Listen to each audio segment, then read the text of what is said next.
شب برات، اس رات میں تمام حضرات جاگتے ہیں، گناہوں سے توبہ کرتے ہیں، معافی تلافی کرتے ہیں، عبادت کرتے ہیں، اللہ کو راضی کرتے ہیں۔ لیکن کچھ ہمارے بھائی ایسے بھی ہوتے ہیں جو اس رات کو نام تو جاگنے کا دیتے ہیں، لیکن انہیں یہی نہیں معلوم کہ رات جاگنے کا مطلب کیا ہوتا ہے۔ بہت سے لوگ تو مسجد میں آ کے نماز ادا کرتے ہیں، گناہوں سے توبہ کرتے ہیں، لیکن وہیں پر کچھ ایسے نوجوان بھی ہیں کہ وہ رات میں گاڑی بائک لے کے نکل جاتے ہیں، کبھی اس ہوٹل پر چائے پیتے ہیں، کبھی اس ہوٹل پر چائے پیتے ہیں، کبھی یہاں پارٹی کرتے ہیں، کبھی وہاں پارٹی کرتے ہیں، اور صبح کو سب کو یہی بتاتے ہیں کہ رات ہم نے بھی جاگی ہے۔ یار یہ رات جاگنا ہو گیا ہے؟ یہ رات جاگنا نہیں ہوتا ہے۔ جاگنا اسے کہتے ہیں کہ آپ مسجد میں آئیں، نمازیں ادا کریں، گناہوں سے توبہ کریں، معافی تلافی کریں، اور پوری رات آپ عبادت کریں۔ اور اس بابرکت رات میں آپ کو میں بتاؤں کہ آپ کچھ نمازوں کا بھی اہتمام کریں۔ وہ کس طریقے سے اور کیا ادا کریں وہ بھی آپ سنیں۔ سب سے پہلے آپ اوابین کی نماز ادا کریں۔ اوابین کی نماز کیسے پڑھی جاتی ہے؟ یہ مغرب کی نماز کے بعد فوراً بعد 6 رکعت نماز ہوتی ہے۔ حضور صلی اللہ تعالیٰ علیہ وسلم نے ارشاد فرمایا کہ جو شخص نماز مغرب کے بعد 6 رکعت اوابین ادا کرتا ہے اور اس طرح ادا کرتا ہے کہ بیچ میں درمیان میں کوئی بری بات نہ کہے، تو اللہ رب العزت اسے 12 سال عبادت کرنے کا ثواب عطا فرماتا ہے۔ سبحان اللہ، اتنا زیادہ ثواب ہے ماشاءاللہ۔ تو یہ اوابین کی نماز 6 رکعت آپ ادا کریں۔ کیسے ادا کریں گے؟ آپ نیت 2 رکعت کر کے باندھیں۔ نیت کوئی الگ نہیں باندھی جاتی ہے، کوئی الگ طریقہ نہیں ہے، نیت دل کے ارادے کا نام ہے۔ بس آپ دل میں ارادہ کر لیں یا زبان سے کہہ دیں کہ میں اوابین کی نماز پڑھ رہا ہوں، میں نے اوابین کی نماز کی نیت کی ہے، بس آپ کی نیت ہو گئی۔ اس کے بعد پھر آپ صلاۃ التسبیح پڑھنے کا اہتمام کریں۔ صلاۃ التسبیح کا بہت زیادہ ثواب ہے، اللہ تعالیٰ بے حساب آپ کے گناہوں کو معاف فرما دیتا ہے۔ حضور صلی اللہ تعالیٰ علیہ وسلم نے اپنے چچا حضرت عباس رضی اللہ تعالیٰ عنہ کو اور تمام صحابہ کو صلاۃ التسبیح پڑھنے کی ترغیب دی ہے۔ تو آپ کو چاہیے کہ یہ نماز جو ہے ہفتے کے ہفتے پڑھیں، یا روز اگر پڑھ سکتے ہیں تو روز پڑھیں، اور اگر ہفتے کے ہفتے یا روز روز نہیں پڑھ سکتے ہیں تو مہینے کے مہینے پڑھیں۔ مہینے کے مہینے ادا نہیں کر سکتے ہیں تو سال کے سال ادا کریں، اور اگر سال کے سال بھی ادا نہیں کر سکتے ہیں، ویسے تو ادا کر سکتے ہیں، اتنی زیادہ بھی اس میں ٹائم نہیں لگتا ہے، ادا کرنے میں کوئی دقت نہیں ہے، 20-25 منٹ لگتے ہیں۔ اگر سال میں بھی ادا نہیں کر سکتے تو زندگی میں 1 مرتبہ یہ نماز ضرور ادا کریں، بہت زیادہ اس میں ثواب ہے۔ اس نماز کو کیسے پڑھیں گے؟ اس کو دیکھیں، ایسے پڑھتے ہیں۔ سب سے پہلے آپ نے 4 رکعت نماز تسبیح کی نیت باندھی، اسی طریقے سے کہہ دیں آپ میں نے صلاۃ التسبیح کی نیت کی ہے، یا میں صلاۃ التسبیح پڑھ رہا ہوں، تو یہ آپ کی نیت ہو گئی، ٹھیک، دل میں ارادہ کر لیں، نیت ہو گئی۔ ثنا پڑھیں، ثنا پڑھنے کے بعد 15 مرتبہ آپ یہ تسبیح پڑھیں، سبحان اللہ والحمد للہ ولا الہ الا اللہ واللہ اکبر، ٹھیک ہے۔ اس کے بعد آپ سورہ فاتحہ پڑھیں۔ سورہ فاتحہ پڑھنے کے بعد کوئی سورت اور ملائیں۔ اس کے بعد پھر 10 مرتبہ آپ سبحان اللہ والحمد للہ ولا الہ الا اللہ واللہ اکبر یہ پڑھیں۔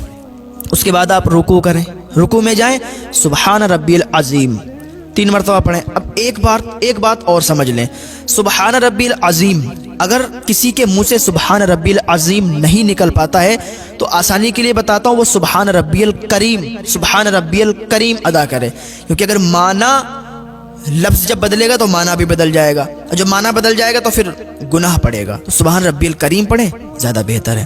اس کے بعد آپ کیا کریں، 10 مرتبہ پھر یہی تسبیح پڑھیں، سبحان اللہ والحمد للہ ولا الہ الا اللہ واللہ اکبر، رکوع میں ہی یہ تسبیح پڑھیں۔ اس کے بعد آپ کھڑے ہو جائیں، پھر آپ 10 مرتبہ یہی تسبیح پڑھیں، اور پھر آپ سجدے میں چلے جائیں، سبحان ربی الاعلیٰ 3 مرتبہ پڑھیں۔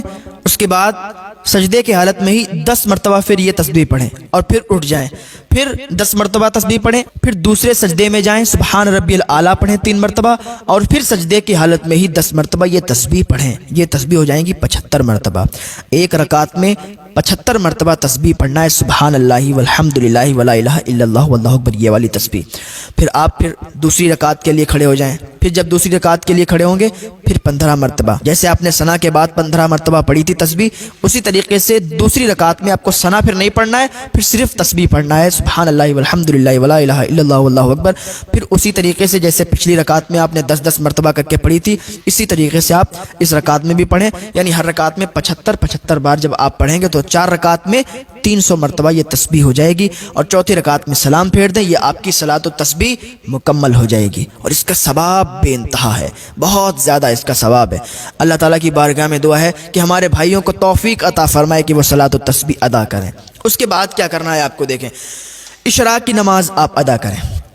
اشراق کی نماز کیسے ادا کریں گے؟ اشراق کی نماز کا ٹائم ہوتا ہے سورج طلوع ہونے کے 20 منٹ کے بعد اشراق کا ٹائم شروع ہو جاتا ہے، اور حضور صلی اللہ تعالیٰ علیہ وسلم نے ارشاد فرمایا کہ جو شخص اشراق کی نماز ادا کرتا ہے تو اسے اتنا ثواب ملتا ہے کہ اس کو ایک حج اور ایک عمرے کا ثواب ملتا ہے۔ اس حالت میں نماز ادا کرے کہ فجر کی نماز پڑھے، اور فجر کی نماز پڑھنے کے بعد پھر ذکر و اذکار کرنے لگے، کوئی وظائف پڑھنے لگے، اور سورج طلوع ہو جائے، سورج طلوع ہونے کے 20 منٹ بعد وہ اشراق کی نماز ادا کر لے، تو ایک حج اور ایک عمرے کا ثواب اس کو ملتا ہے۔ اس کا ٹائم کب تک رہتا ہے؟ ظہور کبریٰ تک اس کا ٹائم رہتا ہے۔ کر لے اشراق کی نماز 4 رکعت پڑھ لے، 2 رکعت کر کے پڑھ لے، پھر نماز چاشت ادا کرے، چاشت کی نماز بھی 4 رکعت پڑھے، 2 رکعت کر کے، ٹھیک ہے۔ اس کا ثواب کیا ہے اور اس کا ٹائم کب سے کب تک ہے؟ چاشت کا ٹائم جو ہے اشراق کے فوراً بعد چاشت کا ہی ٹائم ہے، اور اس کا بھی ٹائم جو ہے نصف النہار شرعی تک رہتا ہے، اور چاشت کی نماز کی فضیلت بہت ہے۔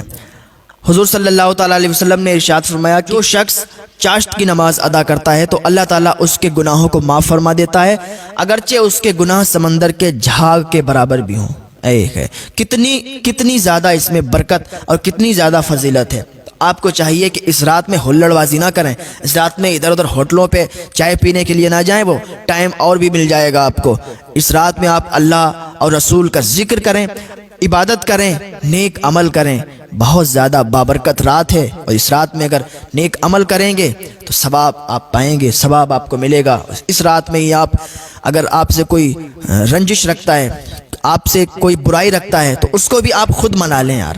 آپ سے کوئی نہیں بولتا ہے تو آپ خود ہی بول لیں، تو اللہ رب العزت کو یہ ادا بہت پسند آتی ہے کہ یار ہم سے کوئی نہیں بولتا ہے، کوئی بات نہیں ہے، وہ ہم سے نہیں بولے گا پر ہم اس سے بولیں گے، ہم اس سے رشتہ قائم کریں گے۔ یا آپ کی کسی سے لڑائی ہو گئی، آپ اس سے نہیں بولتے تو آپ کو چاہیے کہ اس رات میں اس سے صلح کر لیں، اس سے بولیں، ہاں اس سے دوستی کر لیں، ٹھیک۔ یہ ادا بہت پسند آتی ہے، اور جو بھی آپ کے اوپر کسی کا حق آتا ہے ادا کر دیں۔ اگر آپ کسی سے ناراض ہیں اس کو معاف کر دیں، انشاءاللہ اللہ رب العزت اس کے صدقے میں آپ کو بہت زیادہ